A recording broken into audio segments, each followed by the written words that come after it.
Ever since I first played Sonic Jam for the Sega Saturn, I felt like a Sonic game set in a world that encourages exploration is a concept with some real potential. Sonic Jam is essentially a collection that compiles together some of the Mega Drive classics, but it's tied together by a 3D overworld with some basic missions that can be completed by exploring the small 3D space. At the time, Sonic Jam felt like Sega's very small answer to Mario 64, an exhilarating little look at what a 3D Sonic game might look like in the future. I'm probably overstating things a bit here because Sonic Jam's overworld missions can be completed in about 15 minutes, but in retrospect, Sonic Jam represented an idea that Sonic Team never really built on: the promise of an open-world Sonic game that combines speed, exploration, and collectathon-style gameplay. Released a couple of years after Sonic Jam, Sonic Adventure has a fun overworld that's enjoyable to explore, but that's as close as Sega have historically gotten to implementing a fully blown open-world Sonic game. More informative to subsequent Sonic games was Sonic Adventure's high-speed action stages. Ultimately though, decades after Sonic Jam, Sonic Frontiers feels like Sega finally delivering on the simple but previously unexplored idea of a fully fledged open-world Sonic game. Open-world games are very much all the rage right now, but the concept complements Sonic the Hedgehog perfectly.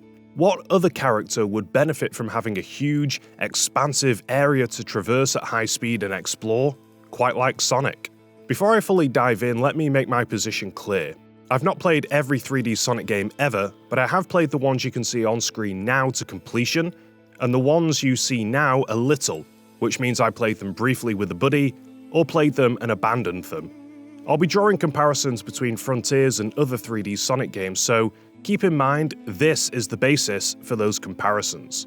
Sonic Frontiers starts the player off in a relatively pokey little training area before opening up to reveal the expansive vista of the game's first large landmass, Kronos Island.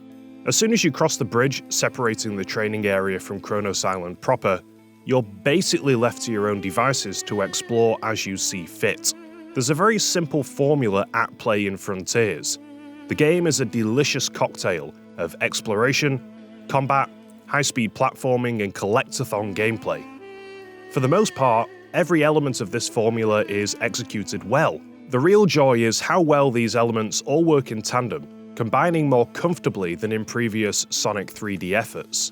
Frontiers is great because this feels like how 3D Sonic games always should have been. As a game with strong collectathon vibes, the focus on collecting things to unlock side content and progress the story is the glue that holds the game together, the primary reason a player will need to explore. There is that, but exploring is intrinsically rewarding too. One of the iconic signatures of the classic Sonic games are the luscious, beautiful backgrounds. Seeing the caves, waterfalls, and temple complexes that decorated the old zone's backgrounds made them feel so epically large, and always inspired in me a sense of adventure. I always wondered what it'd be like to explore these worlds to my heart's content. Well, that's essentially what Frontiers delivers. If you see somewhere interesting on one of the game's islands, then go ahead, charge over and take a look. You might find an old, dilapidated building, a neat little shortcut to somewhere new, an abandoned Eggman mecha, or a beautiful view laying in front of you. One of the joys of Sonic Frontiers is pottering around, finding a rogue spring or boost pad, and never really knowing exactly where it'll lead you. Moments of calm can suddenly lead into fun little journeys that challenge the player to jump, grind, homing attack, wall jump, and boost their way around terrain and obstacles. The islands are wide and spacious, but there's plenty of vertical as well as horizontal action and exploration. The sky in Frontiers is loaded with springs, ring trails, rails, and floating structures and platforms that often require dizzying ascents to conquer, and many of the game's ominous structures have surfaces that can be ran up, which is always a thrill. This is one of the reasons that Sonic Frontiers really makes the player feel like Sonic. Yes, I know we all said that about Batman in the Arkham series a little bit ironically, but here, that's one of the best ways of describing the game. Crucially, Sonic is a joy to control when he's exploring in Frontiers. He feels light, speedy, and responsive. Even the mundane task of charging from one side of the island to another feels like good fun because of how wonderful it is to run around, trying to get from A to B as efficiently as possible. The light, smooth way Sonic controls is complemented by the world design, which gives plenty of space to zoom around in. Sonic actually has a massive amount of different ways of moving and interacting with the world, but finding little paths that require chaining them all together feels very satisfying. The game's laid-back tone also helps too. Frontiers doesn't strong-arm you into doing anything. You're free to go at your own pace and choose your own objectives within reason. This all honestly makes Frontiers feel like a really authentic representation of how Sonic might actually interact with a sweeping, spacious world, if that makes sense. I'd argue that a lot of the issues that have haunted previous Sonic games are naturally addressed here. While I enjoyed Sonic Adventure 1, 2, and Heroes, for example, they did share a few common issues. One crutch is that their levels were often elevated high in the sky, making deviating from the designated path an instant death. While it's still possible to fall off the islands in Frontiers, this issue is not as omnipresent as it once was, and that janky feeling of being violently thrust off a rail to your doom has been eradicated. Also, in some of the old games, Sonic often felt too fast for his own good, making him uncontrollable or making him clumsily drift off course far too easily. This issue is largely non-existent in Frontiers Overworld, because there's enough space to charge around comfortably to your heart's content and really make the most out of Sonic's speed and movement. You don't need to grapple or deal with turning issues, and pulling off hairpin turns to navigate isn't a focus of the overworld. Finally, previous games were also guilty of overusing automated set pieces designed simply to wow the player while wresting control away from them. While these moments are still present here, they feel a little more earned, because they're often in the middle or at the conclusion of an epic ascent up a series of rails, triggered by player exploration. My only real critique of the open world is the way the camera treats the player. For the most part, the player has free rein to control the camera, but a lot of actions, like bouncing off a spring, forcibly shifts the camera to a specific set perspective with the aim of shepherding players in the correct direction. This feels like a necessary concession. The world has so many things to interact with that I imagine Sonic Team wanted to offer a helping hand to ensure everything was discoverable. I enjoyed a lot of these little fixed camera sections, but I have to admit the violently shifting camera angles do limit the player's freedom to discover things themselves. At worst, this kind of camera shifting can trap players into fixed camera angles and not offer them a way out. This trapping happens quite a lot in the game's third island, where most springs and boost pads force a 2D perspective. Accidentally interacting with the boost pad can trap you into having to complete a 2D set piece when all you did is accidentally run over a boost pad. This can happen in reverse too. Jumping onto a platform can sometimes not trigger a change in camera angles, making it really hard to see what's going on. A solution, as messy as it might sound to this, is perhaps introducing a button prompt. If pressed, it could shift the camera to the game's proposed ideal angle at any moment. Maybe this is the result of Sonic Team not leaning heavily enough into the open-world parkour experience. Arbitrarily, not everything can be climbed on or ran up, which is a shame. Aranos Island, the game's fifth area, has one small section where the underside of a huge natural bridge can be ran around. Kudos to LS Mark for pointing it out on Twitter. There's actually nothing to collect here, but this moment does stand out a little. It represents a more organic way for Sonic to explore the environment. Perhaps if more little moments like the bridge underside were included in the game, then there'd be less of a reliance on finding springs and rails to reach collectibles, which feels more artificial than what could have been implemented. Ultimately though, there is a bit of a hidden parkour undertone here. Momentum works in interesting ways in Frontiers, and it's possible to break the rules a little and reach collectibles and goals using the environment, the landscape, and Sonic's physics to your advantage, ignoring scripted routes. Sonic interacts with various surfaces differently, and some edges he'll literally be launched off at top speed, making for some exhilarating moments. Playing around with the landscape highlights just how fun it is to move Sonic around this world creatively. There's nothing more satisfying than pulling off a cool maneuver to reach a collectible in a totally unintended way. But the key word here is unintended. A lot of the fun comes from riffing and improvising. Beyond the open world, the game's combat system is probably its biggest innovation. I've never liked the idea of Sonic punching and kicking his way to victory. With his spindly arms and legs, it never really looked like it suited his body type, but we live in a post-Smash Bros. World, and I'm a little more used to it now, but thankfully the combat in Frontiers extends well beyond basic brawling. The depth of Sonic's moveset has differed from game to game, but here Sonic has a vaster array of moves than ever before. In typical RPG fashion, there's a basic skill tree of combat abilities that can be unlocked as the game goes on, making for a dizzying amount of combat techniques that can be used. Sonic can kick, punch, spin dash, and homing attack enemies, as well as fire off energy projectiles, parry attacks, and pull off spectacular shonen anime-style looking combos. The depth of offensive options is honestly quite impressive. In a really nice touch, there's also a menu option that makes many of these moves strike automatically when pulling off a combo. It's a very innovative little accessibility feature that makes stringing together moves as easy or challenging as you like. Frontiers has 3 classes of enemies for Sonic to fight. Normal enemies that are littered around the overworld, mini-boss guardians that pepper the landscape more sparsely, and Titans, the game's true boss battles. It feels like the designers thought a lot more carefully about the various different enemy types in Frontiers than previous games. The regular enemies are all fairly simple and rudimentary to fight, usually requiring one basic but specific action to be pulled off to defeat. But they all complement Sonic's newly expanded moveset well.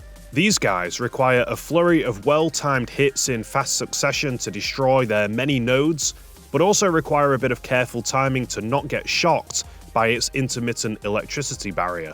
These guys steal your Chaos Emeralds and fly away, but they leave a trail behind them that can be used as a rail to grind on. Once you're on their head, they can be finished off with a diving kick from above. These guys have shells that can be dislodged using Sonic's new Psy-Loop maneuver, and these guys require Sonic to ascend via a string of homing attacks to land a killer blow. In short, there's a commendable level of variety in the enemy designs and how they have to be defeated. The combat feels satisfying. Racking up a huge combo feels rewarding, and the amount of different moves to unlock keeps the combat feeling fresh as you progress. The key point to make is, the combat makes you feel like Sonic. Yes, I've used that phrase already, but it's applicable once again. Sonic media of years gone by, I'm talking cartoons and comic books and the like, built on Sonic's simplistic moveset from the classic games, and usually showcase Sonic using his unique speed to best opponents in a variety of interesting and creative ways. That's exactly the feeling that Frontiers combat encapsulates. Each of the wide variety of enemies requires a slightly different tactic, but all of those tactics play on a particular ability in Sonic's moveset. This is best explained when we move on to discuss the game's second tier of enemies, the mini-boss Guardians. The Guardians are larger, named enemies with more significant health bars. One of the first you'll meet is Ashura, a giant enemy that resembles a moving structure. To defeat the Ashura, you'll have to use Sonic speed to charge up Ashura's limbs and attack the vulnerable parts atop his titanic mass. Charging up Ashura's limbs at high speed feels like something only Sonic could realistically do. It looks great and feels great. Like a high-speed version of Shadow of the Colossus and perfectly fitting for a Sonic game. The ingenuity of the Guardian battles isn't relegated to this one enemy type. The first Guardian, part of the game's training area, is the Ninja, designed to test Sonic's reflexes, demanding a timed parry followed by a counterattack. Now, Frontiers combat doesn't have the depth of Sekiro, don't get me wrong, but it's satisfying pulling off a parry and, again, it makes sense. Sonic's super speed would make it fairly easy for him to parry even the fastest of enemies, so the parry move complements the character perfectly. Here's just a few more examples. The flying squid is one of my favorites. For starters, it's fairly hard to initiate a fight against a squid. They fly around the overworld and require a bit of height to reach, but when you jump onto the light-infused trail behind the creature, it'll dart off at high speed, leaving the player with the challenge of catching up and dodging projectiles en route. Again, Another great but totally different way of thematically putting Sonic's speed at the forefront of a fight against an enemy. The Strider mini-boss tests the player's rail grinding abilities, and the tower requires Sonic to use his Psy-Loop move to chop it down to size. It's often said of Mario 64 that the developers built the game entirely around the way that Mario moved. Well, similarly, it feels like Sonic Team built Frontier's moveset and combat with Sonic's unique attributes in mind. That might seem like an obvious point to make, but combat and boss battles have traditionally been fairly messy affairs in previous efforts. Stretching back to Sonic's first encounter with Chaos Zero in Sonic Adventure, previous games have had an over-reliance on Sonic's homing attack, which makes boss battles short, glitchy, and lacking in any real tension. Games that do have better combat, like Sonic Unleashed, often feel like facsimiles of more successful games like God of War, and honestly not particularly Sonic-y. In contrast, Frontiers feels like the perfect realization of combat in a Sonic the Hedgehog game. The final tier of enemies are the Titans that have to be fought at the end of every island. These big boys are fought after Sonic has collected the Chaos Emeralds and transformed into Super Sonic. I appreciate the scale and scope of these particular fights. The bosses look genuinely intimidating, and it's a nice treat that Super Sonic doesn't just appear at the tail end of the game. The only thing that's a bit of a shame is that these big bosses feel a little messy to fight in comparison to their smaller counterparts. Super Sonic is relatively trickier to control with precision than regular Sonic because he's required to move in 3 different dimensions, which can be a little frustrating. I think the intention was to wow the player, to make them feel like they're fighting a Godzilla-tier enemy. In that sense, I think Sonic Team cracked it with the sheer size and spectacle of the Titans. Super Sonic fights, stretching back to Sonic and Knuckles, have always been about the thrill of controlling a super powerful version of Sonic, with the added pressure of ensuring your ring count doesn't deplete to 0. In that sense, Sonic Frontiers delivers a pretty fun supersonic experience that's elevated by the ridiculously impressive scale of the Titans. Before moving on to discuss the other mechanics and side content of Frontiers, I'd like to take a moment to discuss a few non-gameplay topics, starting with the story. For me, the quality of story, dialogue, and character development in Sonic games has always played second fiddle to gameplay. Sonic Team have pretty much nailed the gameplay in Frontiers, so the narrative, which I think is pretty decent, adds a nice cherry on top, tying the game together. After Sonic & Co. crash land on Starfall Islands, they find themselves transformed by the island's mysterious power. Amy, Tails, and Knuckles are trapped somewhere between the real world and a cyber dimension. Sonic has largely escaped this fate, so it's up to him to save them and discover Starfall Island's secrets along the way, including experiencing some sober flashbacks that explore the history of these troubled islands. The game's lore and narrative have a slow build and reveal themselves to the player bit by bit. It's fair to say that the game takes itself and its story fairly seriously, though there are moments of levity too. I think the tone is just right, honestly, and doesn't suffer from some of the tonal whiplash I notice when I replay Sonic Adventure, for example. Sonic's interactions with Amy, Knuckles, and Tails are all pretty well done too, allowing some of these characters room to breathe and their characters space to shine. Is it just me though, or is Sonic a lot more flirty with Knuckles than he is with Amy? Sonic has kind of been Gexified more than ever before. He's always commenting on surroundings and making little references and quips about past Sonic locations, heroes, and villains. This might not be to everybody's tastes, but I'm a sucker for this sort of meta stuff, so I liked it. Anyway, I think the game's new villainess, Sage, is a really great addition. Her design is really strong. It's simple but effective. Slightly gothic and sinister, but with an edge of innocence at the same time. Her detached, analytical personality is a great foil for Sonic's endless optimism, and the ambiguity of her true allegiance left me intrigued. I think the relative lack of Eggman is a nice treat too. He's here and he appears in cutscenes, but having a new primary villain felt like a good decision. In all honesty, I found Frontier's narrative to be reminiscent of Sonic 3 and Knuckles, which happens to be my favourite Sonic game of all time. There's parallels with that game in many ways. In both Frontiers and 3 and Knuckles, Sonic travels to a brand new island, explores the ruins of a long-gone civilization, is at odds with the island's protector, and gets his ass kicked more than once. It's a simple formula, but for Sonic, it works. Visually, the game's aesthetic mimics its tone. The world of Frontiers is best described as quasi-realistic.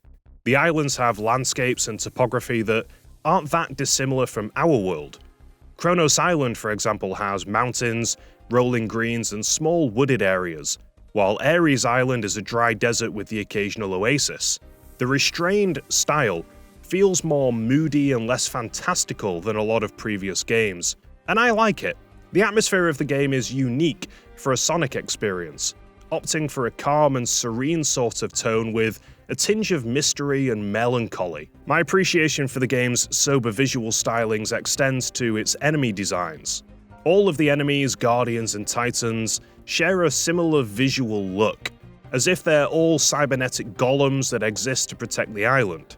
They're all similar but different, faceless and a little disconcerting, a threat more intimately associated with the surroundings than invasive badniks.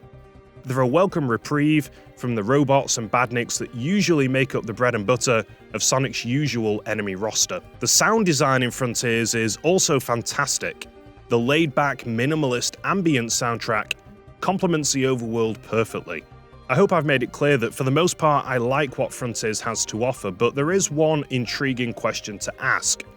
Will Sega build on this formula or discard it in the future? I ask because if they choose to build on it, it'd be quite interesting to see a cartoony classic Sonic game with an open world. Imagine the checkerboard patterns, bold colours, loop-de-loops, and all that other stuff associated with the classic games being realised as a Sonic Frontiers-esque experience. Imagine the weird, surreal architecture of Sonic CD being rendered as an open world. As much as I like the sober, realistic look and tone of Sonic Frontiers, going for something a little bolder might make for an interesting sequel. One key thing we've not picked up on yet is the RPG mechanics which power Frontiers. The reward for exploring the open world or felling an enemy in combat is almost always a collectible of some sort. A large focus of Frontiers is on collecting gears to open up cyberspace levels, which we'll talk about a little later, keys to access Chaos Emeralds, tokens to progress the story, and various other things that can be used to power up Sonic. Sonic has 4 stats that can be upgraded: his attack, defense, speed, and ring capacity, and they all require different resources to level up, which adds another reason to keep on exploring the world.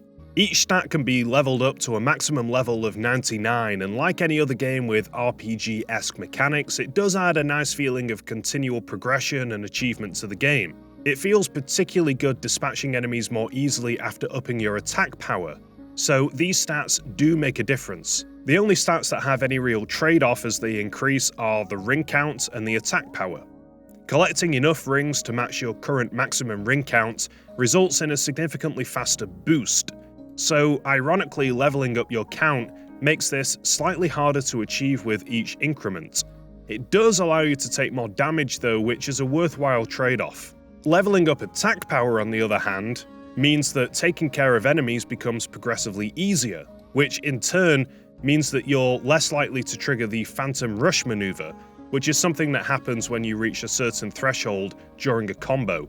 This is only really a problem if you're trying to get one of the PlayStation trophies for getting a certain number of Phantom Rushes, because it becomes increasingly difficult to do when Sonic becomes overpowered. Now, as decent an idea as leveling is, there are some glaring quality of life issues with the whole leveling system.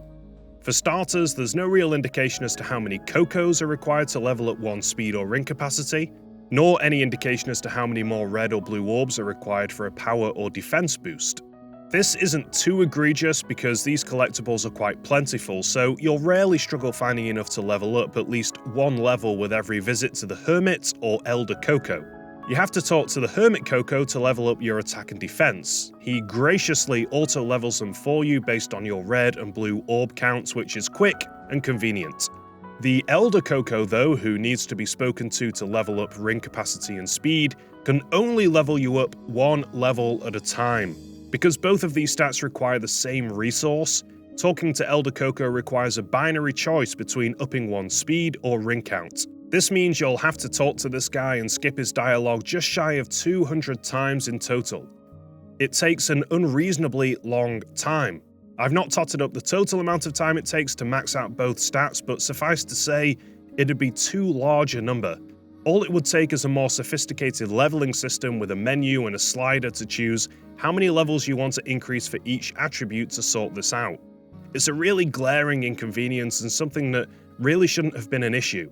I do like the idea of leveling Sonic up, but there is a missed opportunity here to make exploration even more extrinsically rewarding beyond just gathering resources to level up. Imagine if exploring every nook and cranny of the world or picking up excess collectibles rewarded the player with something more tangible.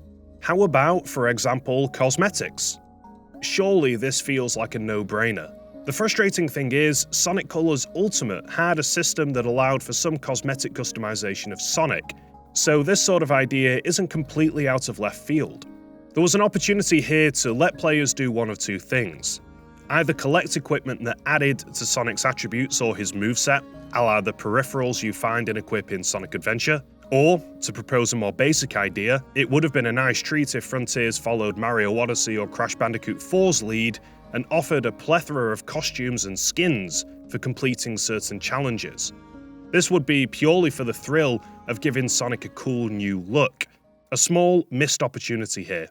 Outside of the game's open world and the combat, there's also side content that pads the game out and offers a bit of variety. The overworld is dotted with portals that need to be unlocked with gears attained from combat.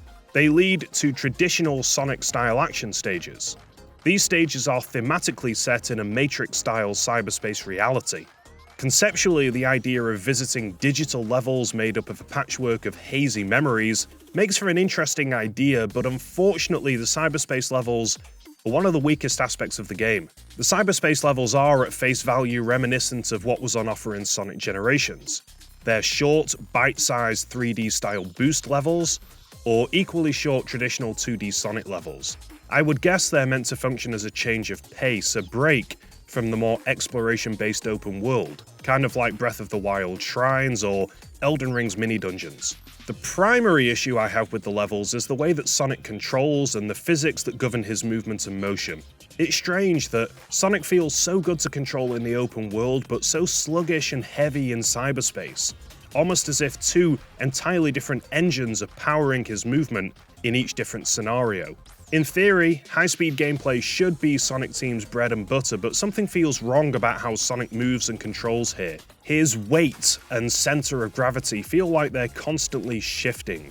This is particularly evident when you jump, as if Sonic's prior momentum and pace is discarded whenever the jump button is pushed. It feels like Sonic's jump is either too heavy and bulky or too light and floaty.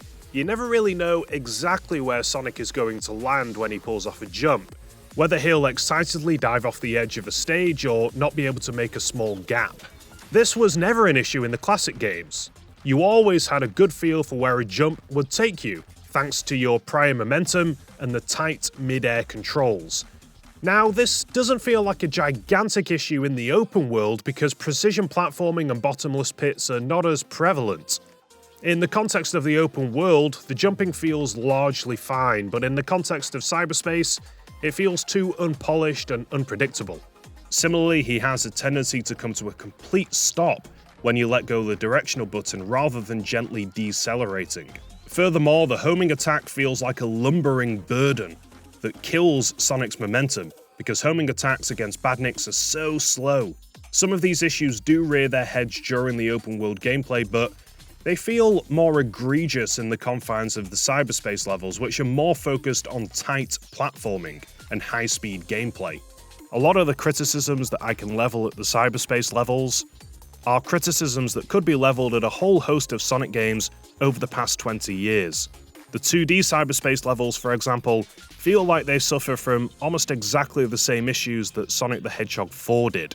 I really wish these levels were a lot more like Sonic Mania and a lot less like Sonic 4. Visually, the levels consist of strange, digitally altered interpretations of old familiar zones like Green Hill, Chemical Plant, and Sky Sanctuary. This is, at this stage in Sonic history, a little passé. After playing Sonic Generations, Mania, Origins and Forces relatively recently, I wasn't too enamored to find myself back in these overly familiar locations. The Matrix-style visual glitching doesn't really do a huge amount to differentiate these versions of the zones from past versions of the zones. In fact, I'd argue that they actually drain them of a lot of the beautiful, expansive backgrounds that make older Sonic zones so impressive in the first place. Perhaps the most damning thing I can say about the visual stylings of cyberspace is that Green Hill Zone in Sonic Forces is a lot more visually compelling than it is in Sonic Frontiers. At the end of the day, if Sega want to give players a nostalgia pop, there's plenty of old levels that could be resurrected, rather than returning to the same old well. I get that Sega already has the assets for Green Hill Zone, etc. from older games ready to reuse, but there's unmined potential to be had from offering up reinterpretations of Sonic CD's Collision Chaos, Sonic 3's Ice Cap Zone, or Sonic Adventure 2's Pyramid Cave. And that's just 3 random examples. Having said that, one big plus of these levels is the music, which is incredibly strong in almost every stage, not at all reminiscent of the classic melodies we're all used to. Also, even with the control and momentum issues, some of the levels are devilishly fun, with creative layouts that test Sonic in ways that the open world can't. Each cyberspace level has 4 baked-in challenges, including a reward for beating the level under a certain time limit, and a reward for collecting 5 red coins. I did find myself having a lot of fun completing these challenges in particular because they demand different styles of gameplay. Collecting red coins is more exploration-based, and obviously beating the time is all about speed. But to be completely fair to Frontiers, I find a lot of open-world games struggle to make side content as compelling as overworld exploration. A lot of Elden Ring's dungeons felt samey to play through, and Breath of the Wild shrines don't hold up a candle to traditional Zelda dungeons. So really, all Sonic Frontiers has done is fall into a common pitfall of the open world genre. There is one more piece of side content that demands discussion: Big the Cat's fishing areas. Some of the overworld's portals lead not to cyberspace levels but to small ponds where you'll get the chance to go fishing with Big. There is a catch. For each cast of the rod, you'll need to pay Big the Cat 1 purple coin, but fortunately, like all the other collectibles, these are quite plentiful, so you'll rarely be short on them. The mechanics of the fishing are simple. 3 button presses is usually all it takes to reel in a catch. Simply pick a spot to cast your rod, hit the action button when you see a ripple, and hit the button once more to secure your catch when the ripple of the catch overlaps with the surrounding red ring. Some catches are a little more complex, requiring a few more button presses, but honestly, the fishing here is basic. There's no real skill involved, but I don't think it matters. The fishing serves as an intentionally relaxing reprieve from the game's fast-paced open-world gameplay, and it's entirely optional, so it can't really be complained about. In fact, the simplicity of the fishing is probably for the best. Big's interest in fishing started back in Sonic Adventure. There, his fishing-based missions were slow, fiddly, and tedious, leading to a lot of distaste for the character at the time of that game's release. I'd take Sonic Frontiers' uber-simple fishing over Sonic Adventure's overly cumbersome fishing any day. Perhaps Sonic Adventure was a little ahead of its time though, because fishing side content has become fairly common in adventure games of all shapes and sizes. It's nice to see it make a return here, in all honesty. I did find there was plenty of extrinsic motivation to keep on fishing beyond the serene atmosphere and lovely lo-fi music of the pond areas. The main incentive to keep casting is the rewards you'll fetch for your catches. Each catch is added to the game's Fishopedia, a rather cute addition that pays homage to Sega's illustrious back catalogue of well-received base fishing games. I enjoyed seeing what wacky and wonderful aquatic life I'd be reeling in with each catch. If cataloguing the fish doesn't thrill you quite like it does me, then each catch also fetches Sonic a certain amount of booty that can be traded with Big for Cocos, tokens, and other collectibles. Big also has a stash of egg memos that provide an interesting insight into Dr. Eggman's experiences in cyberspace.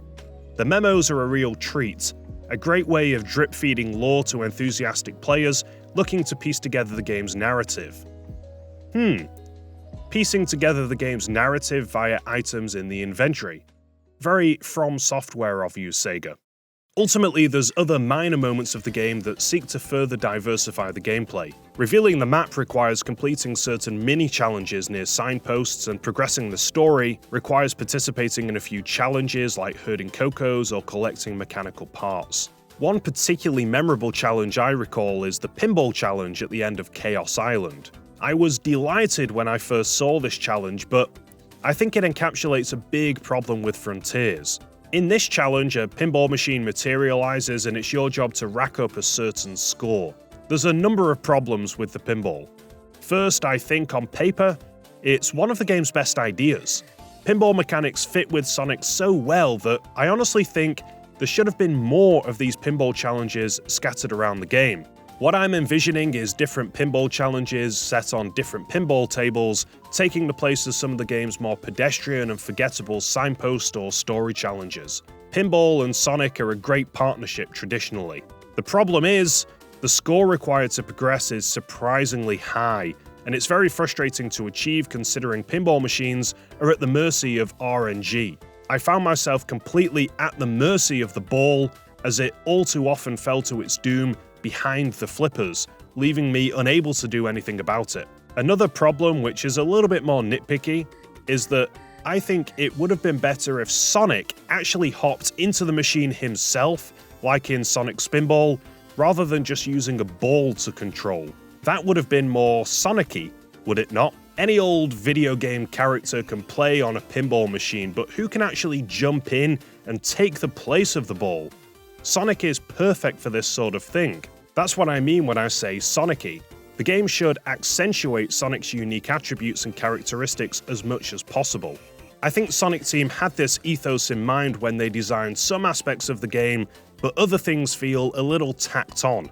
The non-open world, non-combat portions of the game are of a varying degree of quality, and I get the feeling that Sonic Team tried to do a little too much rather than focusing on fine-tuning some of their better ideas like the pinball.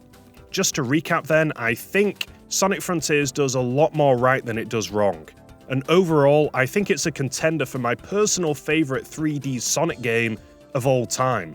As a fan who's wanted a more open-world Sonic game for a long time now, I feel like Frontiers delivers. I think the open world is realised well, the combat is a strong addition, the game's narrative and visual stylings work quite well, and things like fishing serve as nice little treats too. My two real umbrages would be with the quality of life oversights, which a few of those could be sorted with a patch, and, more damningly, the cyberspace levels, which control a little too stiffly for my tastes. Sega have an annoying tendency to throw the baby out with the bathwater. I've enjoyed aspects of previous games like Sonic Lost World, but it feels like Sega have a pattern of completely abandoning things wholesale after one installment, rather than building on a formula that has potential. Frontiers appears to have been more of an early critical and financial success in a lot of previous Sonic games, and I hope that that encourages Sega to build on this formula, refine it, and perhaps even adopt it as Sonic's new modus operandi. I think the key point to make about Frontiers is that I had a lot of fun playing it despite some of its issues, and I'd recommend it to every Sonic fan. I think it's also a great starting point for new fans too, a great representation of what Sonic the Hedgehog is all about. With that, I'm done. Thanks for joining me, and hopefully I'll see you for the next video.